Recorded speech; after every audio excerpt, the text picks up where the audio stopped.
Welcome to 12 Scholars, a brand new podcast dedicated to personal development. In this first series, we meet 12 inspiring people, all with a bias for being proactive. To learn more about personal development and how you can take your performance to the next level, visit our website and click the button to subscribe. In this week's show, we meet Lizzie Kelly-Dyson. Lizzie is a UX designer and co-founder of Ladies That UX. It's a bit like a seesaw. You kind of need to push the boundaries to make things happen. That's 8 people that we've never met before.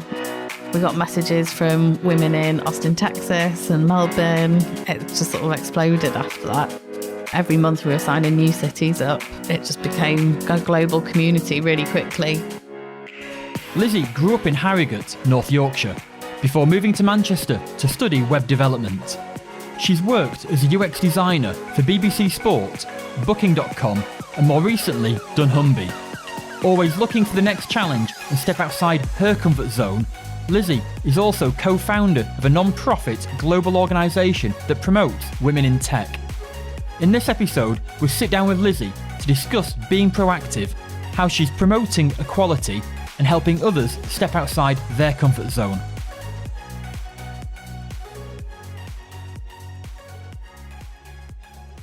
So welcome, Lizzie, to 12 Scholars. Hiya. How are you doing? Good, thanks. You?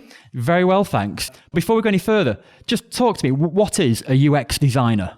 An UX designer is notoriously bad or difficult to explain, but it's mainly around, the role is mainly around trying to design a service or a digital product or anything like that and putting the user at the heart of it.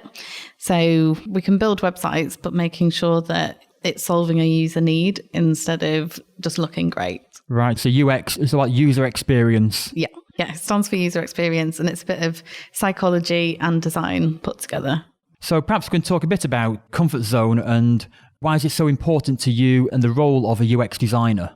I don't know if I'm ever really in my comfort zone. I'm probably a bit of an introvert and an extrovert, so probably constantly putting myself into situations where I'm not that comfortable. Because my introvert side wants to just sort of chill out and keep myself to myself. But my extroverted side is always feeling like there's something else to do and someone else to meet or something like that. But I guess my comfort zone is when I'm at home, chilling out with the cats and my husband and probably watching Netflix or something like that. But I can only do that for so long because then I'll start to get the FOMO feeling where I'm missing out on something or I want to get involved or I should be doing something. And it's interesting when you mentioned about that conflict between introvert and extrovert, and that is the edge of that comfort zone. I think I'm probably quite a reserved person when you meet me, but in my head I've always got this part of me that's always trying to throw myself into situations that I'll find myself uncomfortable.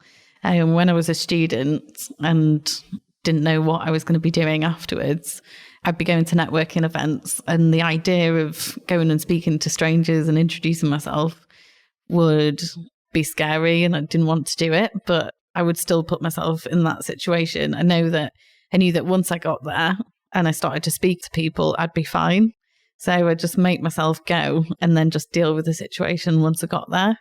I think that's a common thing for a lot of people who are new to networking or new to those kind of social situations. If you walk into a room full of strangers, everybody feels though they're outside their comfort zone.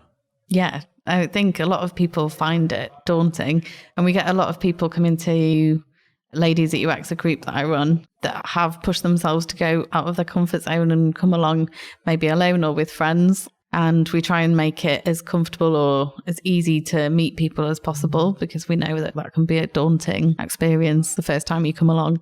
So you mentioned Ladies at UX, and one of the things you're passionate about is promoting women in tech. So perhaps you could talk to us about kind of how you actually started that off and kind of that first meeting of Ladies at UX. Me and one of my old colleagues, Georgie, started Ladies at UX because we didn't know any women in the industry at the time. We noticed that a lot of meetups were the same. So it was one person stood at the front telling you what to do and how to do it. And I mentioned that I missed that sort of collaborative or communicative side of things and being able to turn to the person next to me and just have a conversation. And off the back of that, after a couple of glasses of wine and having a chat about it, we decided to set up our own meetup, which would be a lot more informal and geared towards women, because we noticed that there were no women in the industry. This is you and Georgie over a few glasses of wine, thinking, we'll start our own meetup now. Yeah, thinking, this is a great idea. I went home to tell my friends about this crazy idea that I'd come up with Georgie, and thought that they'd think it was a bit mad, but one of the two of them thought it was a really good idea and supported it. So the first meetup, we put it on Eventbrite and promoted it on Twitter and just wanted to see where it took us. We came up with a name, which took us quite a while, and people have commented on how grammatically incorrect it is, but it's supposed to be a play on ladies at lunch. Yeah. But so we came up with the name, created a Twitter account and an Eventbrite page for it, and just started reaching out to other women around Manchester and asked if they wanted to go for dinner one evening after work. Said, it's up to you. If you don't want to pay for anything, that's fine, but we're just going to get some burgers and some drinks. And around 8 people turned up for our first meetup, which was amazing because that's 8 people that we've never met before. We started it because we didn't know any women, and this was like 8 people that we didn't know existed. So this was about 2013, about 5 years ago? Yeah. So it went down really well and we got really positive feedback. So we decided to keep it going on a monthly basis. Kind of used it as an excuse to go out for dinner once a month and meet new people. And it just sort of blossomed from there. And each month we went to a different place. And 2 women from Brighton got in touch with us and had heard about what we were doing via Twitter, because news spreads on Twitter. And they dropped us a message and said they wanted to start their own meetup. We thought it was a great idea. So they started their event. And then after that, news started to travel again. So we got messages from women in Austin, Texas and Melbourne. Gosh. And it just sort of exploded after that. And this was in a very short space of time? Yeah, our first year or 2 was massive. I think probably the first 6 months were a little bit, we probably gained about 5 or 6 groups, but the first 6 months to a year. And then after that, it was just every month we were signing new cities up. It just became a global community really quickly. Wow. So where are you today in terms of kind of numbers, countries, number of cities? So we're in around 55 cities worldwide. It's quite difficult to quantify it, but we're sort of getting towards that where we can start to put numbers behind how many meetups we've got and how many people attend. Yeah. And some of the smaller groups would be what, kind of 10, 20 in? Well, the smallest group we ever had is a group of 2 women in Russia, I think it is. And they used to just meet up once a month and they'd just go for a coffee or a couple of drinks and catch up. And because they didn't know any other women in the industry, they just really valued being able to speak to another woman in the industry. So we don't really measure success on the amount of people that turn up. Yeah. It's more the value that you get out of it, because for them, it was just great for them to meet someone else. Do you want to talk a bit about Talk UX? Yeah, so Talk UX came off the back of Ladies at UX. We started to get messages from conference organisers when we started to gain traction, because they were struggling to find women to stand on the stage and talk about what they were doing, or that's what they said anyway. And we knew that there were women out there that were experienced and doing this work, because our community was growing. There was evidence of that. But we also had a comment from someone that said women aren't doing the difficult, hard stuff. They're all just doing the fluffy stuff. And we decided to take that on and prove them wrong. So we created Talk UX off the back of it, which is a conference of a full female lineup of women from all different areas of the UX industry and a few other areas around that. And we just wanted to prove that there were women out there doing like the gritty, difficult, like we're not just doing the fluffy stuff. Like there were women out there doing different parts of work across the whole spectrum of UX. And we're not just talking about UK now, we're talking internationally, globally. Yeah. And you'll bring them together once a year, get them on stage and really create that kind of conversation going. Yeah, it's promoting the work that women are doing in the industry. We didn't want to make a fuss about the fact that it was an all-female lineup either. So we announced the conference and didn't mention any of that at all. And we wanted it to just be a focus on amazing work that's going on at the time. People happened to notice as the lineup started to get announced that there were no men on the lineup. But I think it's a bit like a seesaw. You kind of need to push the boundaries to make things happen. It was good to get some amazing speakers from the industry and all sharing the work that they've been doing. And what locations have you had these conferences in now? So the first one was in Manchester, because that's where we started, and me and Georgie organised that. And then off the back of that, we wanted to follow a similar style of conferences touring as TED Talks do. So we opened it up to our meetups in our community and said, who wants to pick it up next? And Atlanta picked it up the year after. And then after that, we went to Taipei in Taiwan, and then Boston. And then this year it's coming back to Manchester for its 5th birthday. Fabulous. And what dates are they this year? It's the 21st of September. Where can we find out more information about Talk UX? So if you go to www.talk-ux.com, you'll be able to see the lineup as it's announced and all the details of when and where the conference is. Or just go onto Twitter or kind of just Google it. Yeah, we're on Twitter as well if you want to get in touch.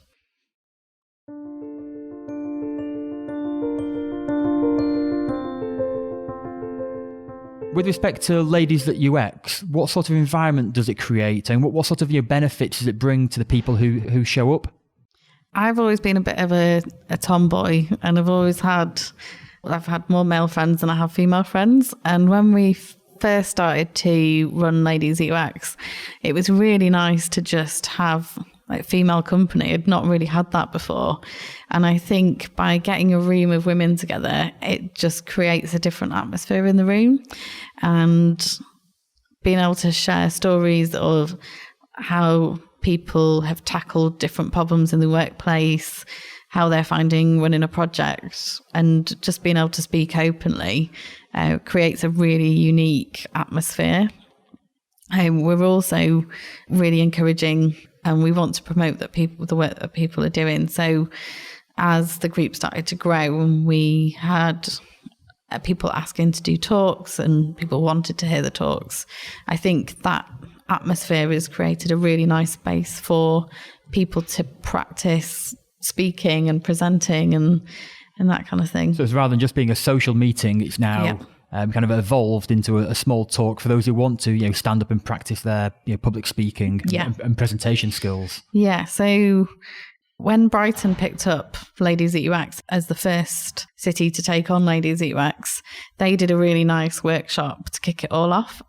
And they asked the attendees, what is it that you want from Ladies at UX that you don't get at other meetups? And they got loads of post-it notes up on the wall, and everybody voted. And out of that, they created a meetup that worked for their city that was a bit different from Manchester. And we loved that idea. And what works for one city doesn't necessarily work for another. After that, when we started onboarding new cities, we'd take that same concept and say, we want you to run this workshop in whichever way you want, but we want you to find out from the women in your area what you want from Ladies at UX. And I think that variety and creating a meetup around the location that you're in has sort of helped Ladies at UX adapt. So whatever works for Sydney, Australia is not going to work in New York, and whatever works in San Francisco's not going to work for Barcelona and all these different areas. So I think creating each meetup around user needs, which is all about, that's what UX is about, is creating a solution for a problem with those users. So very much applying the concept of UX to your own meetups. Yeah, definitely. So taking those fundamental building blocks and applying it to a meetup.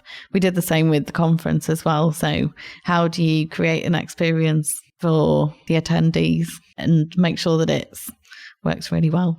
So you mentioned about it gives some of your members and the speakers a platform to gain confidence, improve their presentation skills. Can you give us some examples of people or how you've seen people kind of grow or gain confidence from actually being quite daunted to begin with, going into a new environment to actually then gaining their confidence?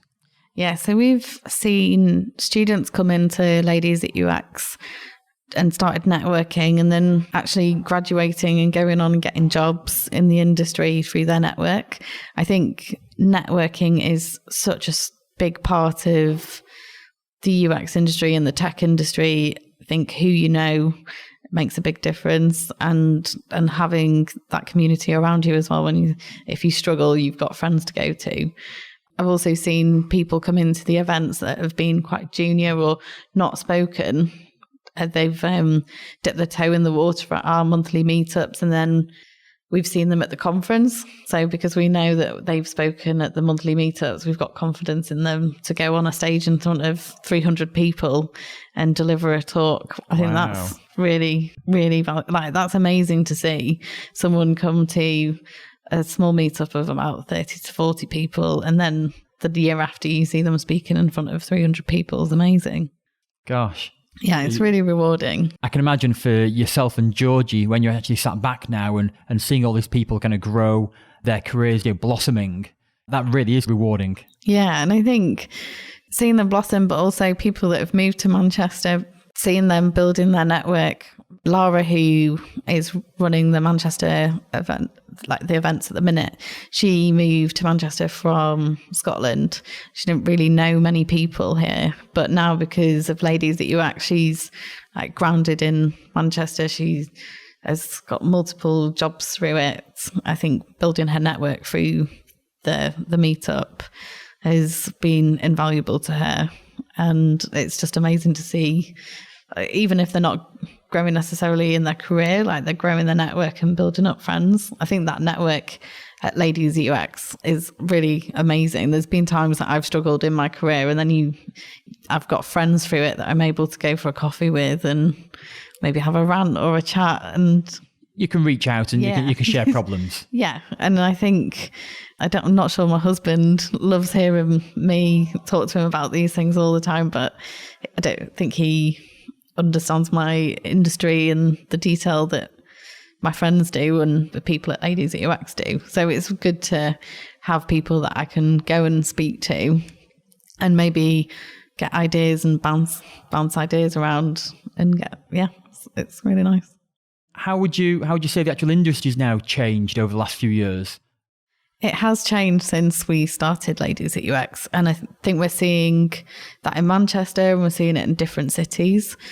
So when we first started it, it was a women-only event. We've opened that up now so that anyone that's supporting women or people that identify as female, we want to open that conversation and get people supporting the movement and what we're trying to do. And we can't do that if we just sit in a room and talk amongst ourselves. Yeah, that definitely has changed. The industry is becoming more balanced, but there's still a long way to go. From the days that me and Georgie didn't know any women in the industry and there was just the two of us, there's now companies that are getting to like a 30% split, which is better than it was. But like I said, there's still a long way to go.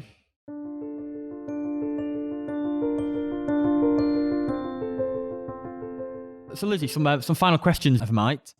When it comes to your daily routine, what would you say is your most proactive time of the day? That depends if I can get myself out of bed or not. Oh, okay. So I wouldn't say I have a strict routine. I will plan calls for first thing in the morning. So because Ladies at UX is a global community, we have organisers that are based all around the world. So for us to organise a call and all be on the phone at the same time, I have to get up at 6 o'clock in the morning, which probably is a lie-in to some people, but I like that getting up early. I've been on the phone for an hour sorting things out with people that I'm organising the community with. And then when I get off the phone at 7, I feel like I've already got things in place. I feel good that I've already had an impact and done something. So then I can have my breakfast, have a cup of tea, start to get ready for work, and you already feel like you've achieved something. So getting up early, definitely. I'd say the mornings are my most productive time. So what would you say is your least productive time of the day then? After work. So once I've got home, commuted home, been at work all day. It's that journey from when you've actually left work to actually got home. Yeah, and I think you start to decompress, and I don't work in a physical job. So I do use my brain all day, which isn't physical, but it can be mentally draining. So there are things that I sometimes have to do in the evening as part of Ladies Eat Wax, but I think it's best to get it done in the morning when you're fresh out of bed. And so when you get home, how would you avoid that procrastination, or how would you avoid those kind of feelings? So for me, if I do have stuff to do in the evening, I tend to remove myself from a space where I would normally relax. So either I don't have an office at home, but I'd go to a coffee shop or a pub and find a quiet corner. And I know then that I'm in a space to do work. When we first started Ladies Eat Wax Out, there'd be another hour or two after every day where I would be sat on my laptop doing work. So get myself out of the flat or the house and get into a workspace. In terms of kind of advice to others, what can our listeners or readers do today that could help them step outside their comfort zone? It's just putting yourself into that situation and knowing that you can deal with it once you get there.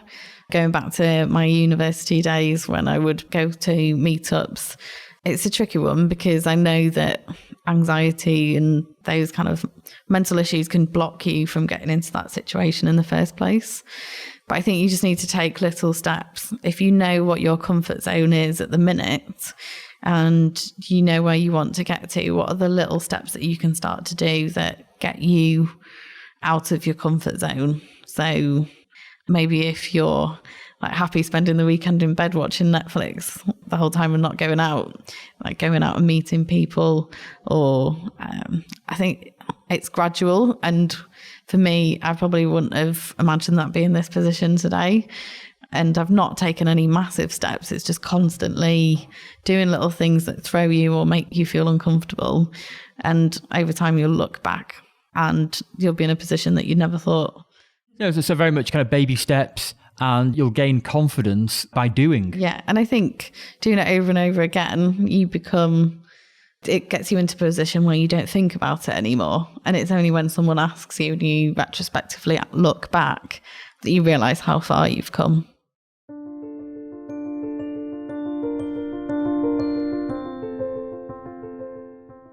Well, Lizzie, thank you very much for being part of 12 Scholars today, and wish you well for Ladies at UX and the Talk UX this September. Thank you. And good luck with everything that you're involved with. Yeah, thanks for having me.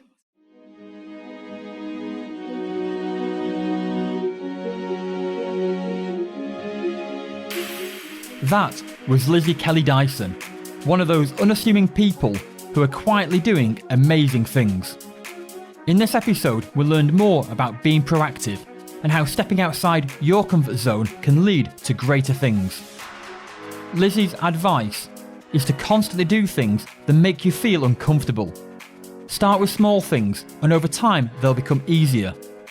Put yourself out there and attend local networking events. And use your network to share ideas and learn new skills. To learn more about Lizzie and meet other inspiring people, visit our website at 12scholars.com and join a tribe dedicated to personal development.